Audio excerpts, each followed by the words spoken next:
Hello, good evening po mga kaibigan. Ito na po yung aking alaga o nagtatampo at pinagalitan ko siya na sabi ko hindi ako gagamit ng aircon. Electric pan yung pinagamit ko. Ayan, nagtatampo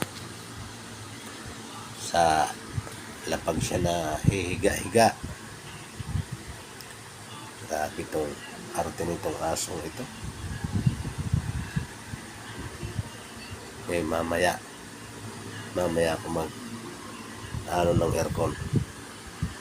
Magkat ka na doon kay sa higaan mo. No, parang walang naririnig. Pero pagka ayaw rin niya mag-aircon, pag sinabihan mo umakyat dito sa higaan niya, ay akat na agad dyan. Ngayon parang walang naririnig. Ayaw niya umakyat kasi hindi pa maandar yung aircon. Maya ko pa ito paandarin mga alas 8. Okay po mga kaibigan. Thank you for watching.